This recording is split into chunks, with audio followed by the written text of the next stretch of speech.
नमस्कार है सबैजनालाई। पहिला यो दिदी बहिनीले भनेको कुरा सुन्नुस् त। सुधार केन्द्र भनेर सुधार गर्न लगिन्छ। त्यहाँ मलाई अचम्म लाग्यो। मैले पनि सामाजिक सञ्जालमा हेरी त्यहाँ वरिपरि मान्छे सुत्या छन्। त्यो तल मान्छेको घाँटी न्याकेको ठाउँमा माथि पनि मान्छे सुतिरहेछ। कसैले नथाहा पाउने पनि हुन्छ त सुधार केन्द्रमा के खुवाएर चाहिँ सुताइन्छ त त्यो मान्छेहरूलाई?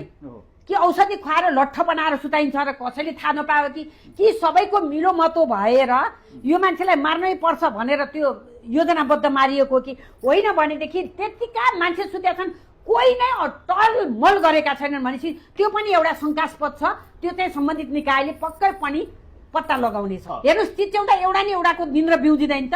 पक्कै पनि बिउजिन्छ नि। हामी अलिकति चुरा बज्यो भने पनि हामी बिउजिन्छौँ। हेर्नुहोस्, किनभने हामी निन्द्रा मसक्क लागे पनि केही भयो कि भनेर आत्तिन्छौँ नि त। अब ल एकजनाले सुत्नु भएन चिच्याको, दुईजनाले सुत्नु भयो, त्यहाँ त लाइनबद्ध सुत्नु भएको छ, 15-16जना सुत्नु भएको छ। त्योभन्दा पनि त्यो जो मान्छेको घाँटी न्याकेको छ त्योभन्दा माथि पनि एकजना मान्छे सुतिरहेछ। त्यो मान्छेले त हल्लेको त्यति मर्न सजिलो छ र कति छटपटी भयो होला, कति गाह्रो भयो होला, कति हात खुट्टा फाल्यो होला, त्यो पनि नथाहा पाउने हुन्छ त। यो रहस्यमय घटना छ। अब पहिला बुढापाकाले भन्थे नि, भन्न पाए भनेर प्याच्च नबोल्नु गरे, बस्न पाए भनेर थ्याच्च नबस्नु परे, खान पाए भनेर क्वाप्प नखानु गरे। अब सोसल मिडियामा आएर बोल्न पाए, बोल्नेको स्वतन्त्र छ भन्दैमा सत्य नबुझिकन त्यत्तिकै पटर पटर बोल्नु उचित हुँदैन जस्तो मलाई लाग्छ है।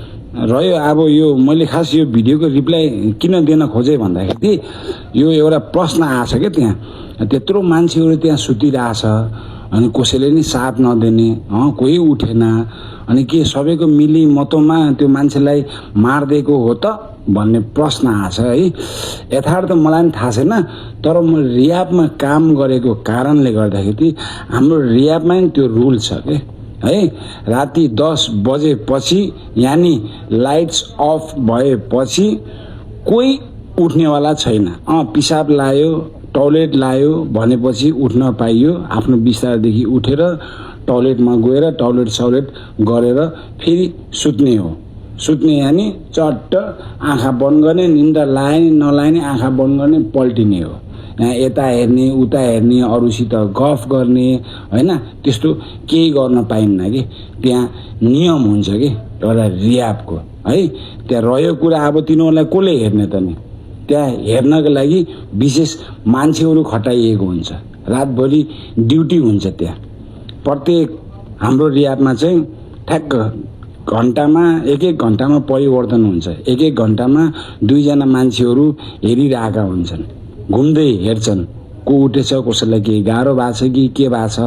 अनि मलाई जहाँसम्म लाग्छ त्यो भाइ अब डिटक्समा थियो कि केमा थियो त्यो मलाई थाहा छैन है। दबाई सेवन गरिरहेको थियो कि गरेको थिएन मलाई थाहा छैन त्यो।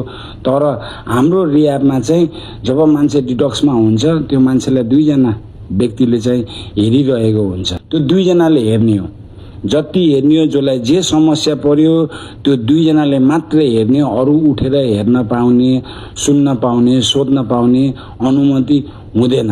अगर त्यो 2जनाले ह्यान्डल गर्न सकेन, गाह्रो भयो भनेपछि हाम्रो रियाबमा वकी टोकी भित्र राखिदिएको हुन्छ होइन। त्यसले फेरि बाहिर बसेको, त्यो कोठादेखि बाहिर बसेको स्टाफहरूलाई इन्फर्म गर्ने हो कि यस्तो यस्तो भयो हजुर, के गर्ने हो, गाह्रो पर्यो कि हस्पिटल लग्ने हो कि भनेर इन्फर्म गर्छ। अनि अन ड्युटी स्टाफमा बाहिर पनि मान्छे बसेको हुन्छ कि स्टाफहरू, अनि तिनीहरूले फेरि त्यो बुझ्छ, गएर अवलोकन गर्छ। अनि साँच्चीमै उसलाई चाहिँ गाह्रै नै परेछ भनेपछि अनि हाम्रो यहाँ चाहिँ रातारात ट्याक्सी बुलाएर हुन्छ कि गाडी बुलाएर हुन्छ कि के गरेर हुन्छ, हामीले चाहिँ हस्पिटल लैजाने गर्छौँ।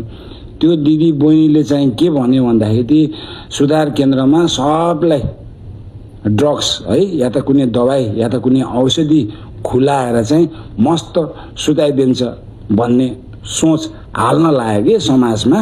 अनि त्यही भएर मैले यो भिडियो बनाउन बाध्य भएको, किनकि म पनि अब रियाबसित आबद्ध छु, रियाबमा काम गरिरहेको हुन्छु। तर यथार्थ यो हो है, हामीले यहाँ कसैलाई पनि ड्रग्स खुलाएर या त औषधि खुलाएर मस्त सुत्न पठान्नम हेर्नुहोस् है। सुरुको 10 दिन हुन्छ, 10 दिनमा चाहिँ जुन लागु औषध त्यसले खाएको हुन्छ त्यो लागु औषध छोड्न गाह्रो हुन्छ, थाहा छ सबलाई। अनि त्यो गाह्रो हुने बेला त जिउ दुख्छ होइन, अनि एलर्जीहरू आउने, अलि रुगा खोक्ने, पातलो दिशा लाग्ने, यस्ता यस्ती हुन्छ तिनीहरूलाई, त्यो शारीरिक पीडा हुन्छ होइन, निन्द्रा नलाग्ने होइन। अनि त्यो अनुसारले हामीले डक्टरलाई बमोजिम डक्टरलाई देखाएर होइन, अनि डक्टरले चाहिँ यो मेडिसिन दिनुस् उहाँलाई। जिउ दुखेको, निन्दा नलाग्ने, छेरपट्टि लाग्ने त्यस्ता दबाईहरू हामीले खुलाइन्छ सुरुको 10 दिनमा, किनकि त्यो डिटक्स पिरियड हो कि। आफ्टर 10 डेज विदाउट मेडिसिन बस्ने हो रिहाबमा।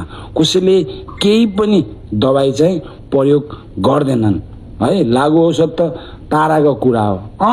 अब बस्ने क्रममा फेरि रुगा खोकी लायो, टाउको दुख्यो, छेरपट्टि लायो भनेपछि दबाई त खान पर्यो, नै त अनावश्यक चिजमा हामीले दबाई सेवन गराउँदैनौँ।